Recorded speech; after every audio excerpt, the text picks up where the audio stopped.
Hello everyone, welcome back to the K&B Music Den. My name is Keith. Brad is not present at the moment, but I wanted to hop on and just give a quick stroll down memory lane, I guess I'll put it, because there's been a little bit of a buzz lately about the 40th anniversary of considered one of the best albums, certainly, absolutely one of the, if not the best-selling album of all time. I gotta keep checking on that. I know the Eagles' Greatest Hits, the first volume, is always in the running for actual copies sold. But this one's always up there, and it might even still be the king from the King of Pop. Obviously, I'm talking about Michael Jackson's Thriller. It's hard to believe. It's been 40 years since this album was released. I was 8 years old when this album was released. Do the math. Yes, I'm 48. But Michael Jackson, wow. Such a huge part of my childhood. I would save up my allowance and go down to the local store at Trader's Lane in Williamstown, New Jersey. I live in Pennsylvania now, but I grew up in New Jersey.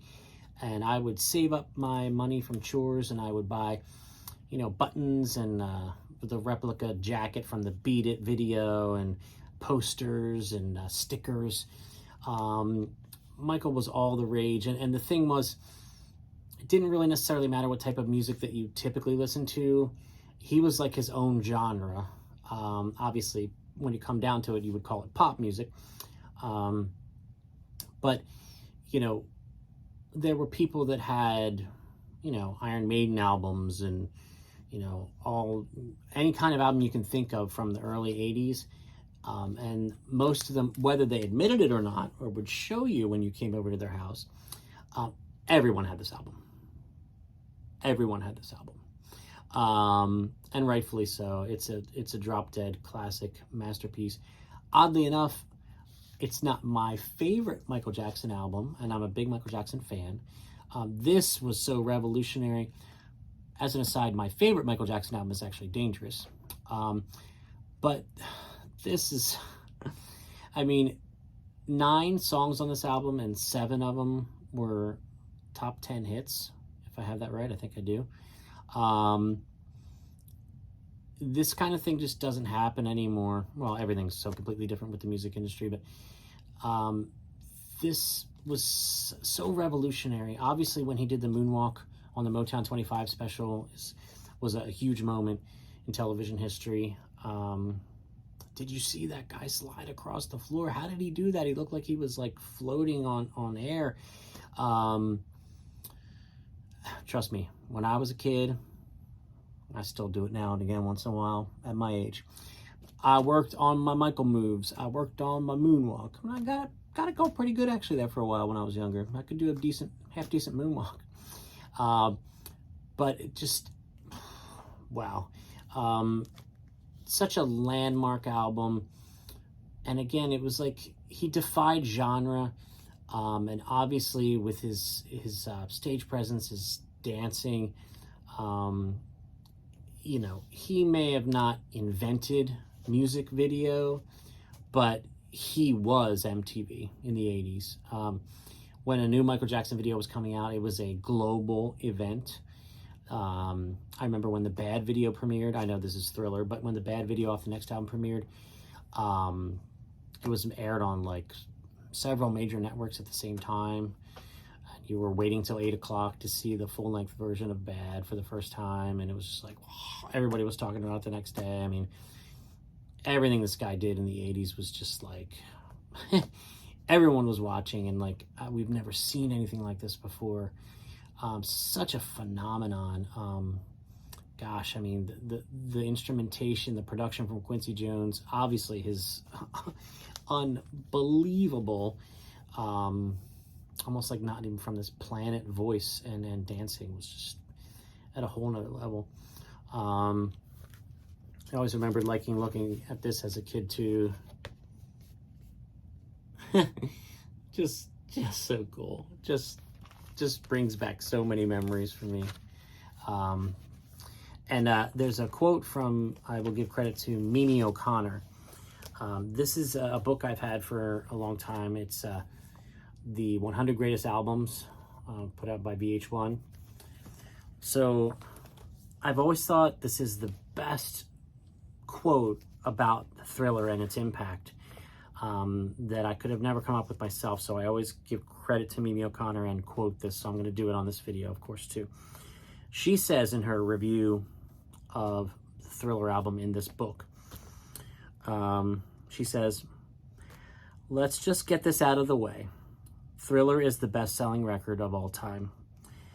If God were to record a compendium of catchy pop tunes, it is unclear as to whether the sales could compete." That's, I mean, absolutely put perfectly. I mean, this guy was just like from another planet.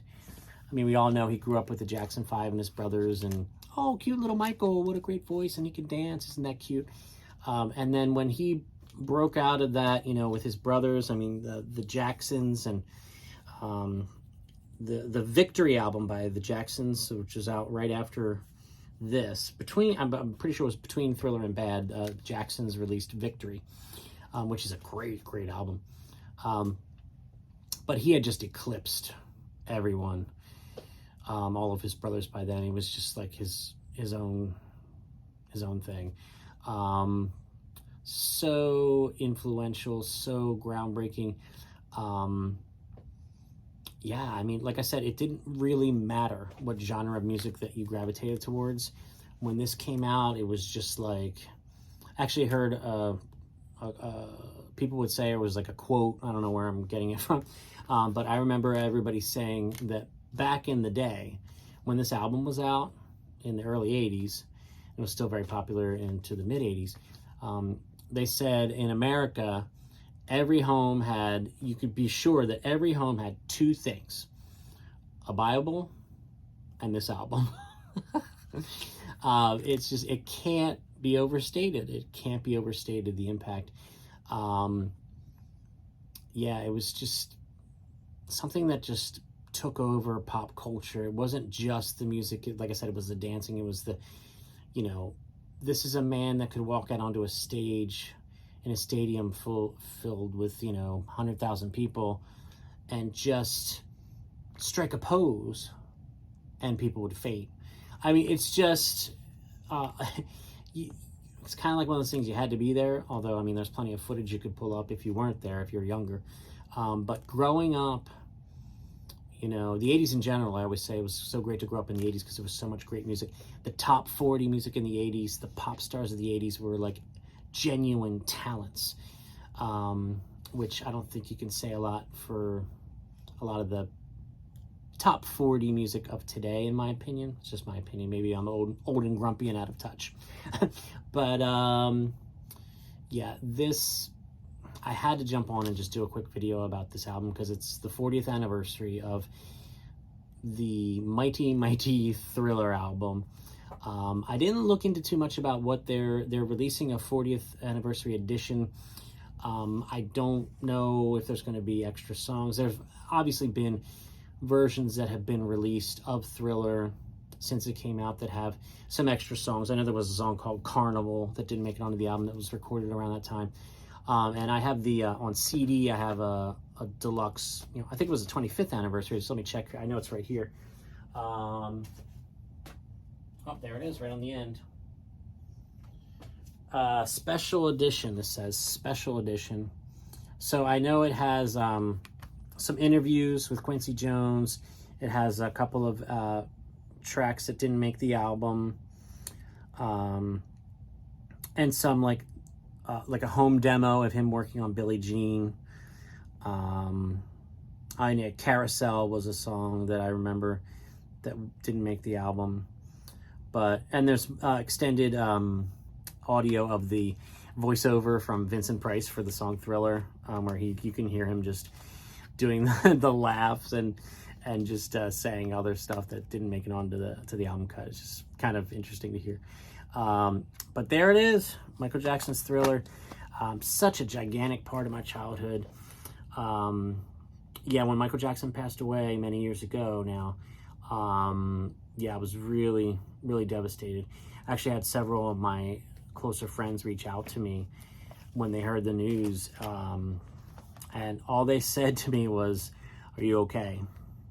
That's how much Michael Jackson has meant to me. So,